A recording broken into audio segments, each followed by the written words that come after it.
Arab നാടിന്റെ ആകാശത്ത് മിസൈലുകൾ തീ വിതറുമ്പോൾ സോഷ്യൽ മീഡിയയിലും ഡിജിറ്റൽ ലോകത്തും മറ്റൊരു യുദ്ധം നടക്കുകയാണ്. ഇസ്രായേൽ പ്രധാനമന്ത്രി ബെഞ്ചമിൻ നെതന്യാഹു എവിടെ? അദ്ദേഹം കൊല്ലപ്പെട്ടോ അതോ ഒളിവിൽ പോയോ? ഇറാനിയൻ മാധ്യമങ്ങൾ പുറത്തുവിടുന്ന റിപ്പോർട്ടുകൾ ലോകത്തെ അമ്പരപ്പിച്ചിരിക്കുകയാണ്. നെതന്യാഹുവിനെ കുറിച്ച് മാത്രമല്ല, അദ്ദേഹത്തിന്റെ സഹോദരൻ ഇദ്യോ നെതന്യാഹുവിനെ കുറിച്ചും ഞെട്ടിക്കുന്ന വാർത്തകളാണ് ഇറാനിയൻ മാധ്യമങ്ങൾ പ്രചരിപ്പിക്കുന്നത്. ഇസ്രായേലിന്റെ നേതൃത്വം ചിതറിപ്പോയെന്ന് വരുത്തി തീർക്കുകയാണ് അവരുടെ ശ്രമം.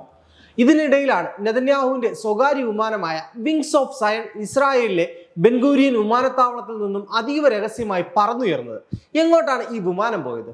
സാധാരണയായി ഇത്തരം സാഹചര്യങ്ങളിൽ പ്രധാനമന്ത്രിമാർ വിമാനത്തിൽ സഞ്ചരിക്കാറില്ല. പിന്നെ എന്തുകൊണ്ടാണ് നെതന്യാഹു ഇത് ചെയ്തത്? ഇസ്രായേലിന്റെ എയർഫോഴ്സ് 1 എന്നാണ് ഈ ബോയിങ് 76 വിമാനം അറിയപ്പെടുന്നത്. ഏകദേശം 750 കോടി രൂപ ചെലവഴിച്ച് നിർമ്മിച്ച വിമാനത്തിന് വായുവിൽ വെച്ച് തന്നെ മിസൈൽ ആക്രമണങ്ങളെ പ്രതിരോധിക്കാനുള്ള ശേഷിയുണ്ട്. ശത്രുക്കളുടെ റഡാറുകളുടെ കണ്ണുവെട്ടിക്കാനുള്ള സാങ്കേതിക വിദ്യയും തത്സമയം യുദ്ധം നിയന്ത്രിക്കാനുള്ള ഒരു കമാൻഡ് സെന്ററും ഇതിനുള്ളിൽ തന്നെയുണ്ട്. ആണവ വികിരണങ്ങളെ പോലും പ്രതിരോധിക്കാൻ ശേഷിയുള്ള ഇലക്ട്രോ മാഗ്നറ്റിക് പൾസ് ഷീൽഡിംഗ് സാങ്കേതിക വിദ്യ വിങ്സ് ഓഫ് സയണിലുണ്ട്.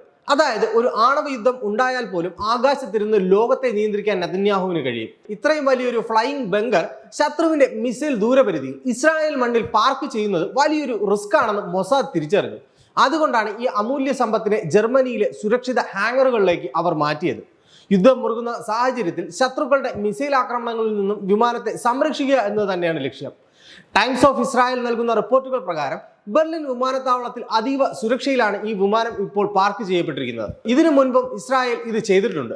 പ്രധാന സൈനിക താവളമായ നെവാറ്റീം എയർബേസിന് നേരെ നടന്ന മിസൈൽ ആക്രമണ സമയത്ത് വിങ്സ് ഓഫ് സയൺ അവിടെ നിന്ന് മാറ്റിയിരുന്നു. ഇത്തവണ ഇറാൻ അമേരിക്ക സംഘർഷം കൊടുമ്പിരിക്കൊള്ളുമ്പോൾ സ്വന്തം മണ്ണിൽ ഈ വിമാനം സുരക്ഷിതമല്ലെന്ന് ഇസ്രായേൽ തിരിച്ചറിയുന്നു.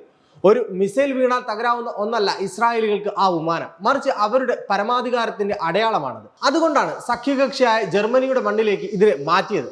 ജർമ്മനി ഇന്ന് ഇസ്രായേലിന്റെ ഏറ്റവും വിശ്വസ്തരായ സഖ്യകക്ഷികളിൽ ഒന്നാണ്.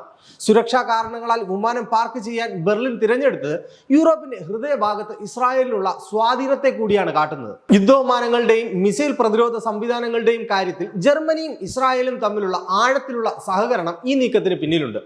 ഇസ്രായേൽ മുൻകൂട്ടി കാണുന്നത് പശ്ചിമേഷ്യയിൽ ഇനി ഉണ്ടാകാൻ പോകുന്ന അതിഭയങ്കരമായ ഒരു ആക്രമണത്തെയാണ്. ഇറാൻ തങ്ങളുടെ കൈവശമുള്ള ഏറ്റവും പ്രഹരശേഷിയുള്ള മിസൈലുകളും ഡ്രോണുകളും ഒരേ സമയം പ്രയോഗിക്കാവുന്ന ഒരു ഹൈപ്പർ വാർ സാഹചര്യം ഇസ്രായേൽ പ്രതീക്ഷിക്കുന്നുണ്ട്. ഈ സാഹചര്യം മുതലെടുത്താണ് ഇറാനിയൻ മാധ്യമങ്ങൾ നെതന്യാഹു മരിച്ചെന്ന വാർത്തകൾ പുറത്തുവിട്ടത്. വിമാനം രാജ്യം വിട്ടത് നെതന്യാഹുവിന്റെ പലായനമാണെന്നും അദ്ദേഹം കൊല്ലപ്പെട്ടു എന്നും അവർ പ്രചരിപ്പിച്ചു. പ്രധാനമന്ത്രിയുടെ അസാന്നിധ്യം ജനങ്ങളിൽ പരിഭ്രാന്തി പടർത്താൻ അവർ ഉപയോഗിച്ചു. എന്നാൽ യാഥാർത്ഥ്യം മറ്റൊന്നാണ്. നെതന്യാഹു ഇസ്രായേലിലെ അതീവ സുരക്ഷയുള്ള ഭൂഗർഭ ബങ്കറിൽ ഇരുന്നു കൊണ്ട് യുദ്ധം നിയന്ത്രിക്കുമ്പോൾ വിമാനം സുരക്ഷിതമായി ജർമ്മനിയിൽ വിശ്രമിക്കുന്നു. ഇറാൻ മാധ്യമങ്ങൾ നെതന്യാഹുവിനൊപ്പം സഹോദരൻ ഇദ്യോ നെതന്യാഹുവിനെ കൂടി വാർത്തകളിൽ കൊണ്ടുവന്നത് കൃത്യമായ ലക്ഷ്യത്തോടെയാണ്. പ്രശസ്തനായ എഴുത്തുകാരനും റേഡിയോളജിസ്റ്റുമാണ് ഇദ്യോ. 1976 സാഹസികമായ എൻഡബെ ഓപ്പറേഷൻ വീരമൃത്യു വരിച്ച സഹോദരൻ യോനാഥൻ നെതന്യാഹുവിന്റെ സ്മരണകൾ പേറുന്ന കുടുംബമാണ് അവരുടേത്. ഈ കുടുംബം തകർന്നു എന്ന് വരുത്തി തീർക്കുന്നത് വഴി ഇസ്രായേലിന്റെ ആത്മവീര്യം തകർക്കാമെന്നാണ് ഇറാൻ കരുതുന്നത്. ഇസ്രായേലി പ്രധാനമന്ത്രിയുടെ അത്യാധുനികമായ വിമാനത്തെ സുരക്ഷിത താവളത്തിലേക്ക് മാറ്റിയതിലൂടെ വരാനിരിക്കുന്ന അതിഭയങ്കരമായ തിരിച്ചടിക്ക് ഇസ്രായേൽ തയ്യാറെടുക്കുന്നു എന്ന് വേണം കരുതാൻ. നിശബ്ദമായ കരുനീക്കങ്ങളിലൂടെ ഇസ്രായേൽ ശത്രുവിനെ അമ്പരപ്പിക്കുകയാണ്.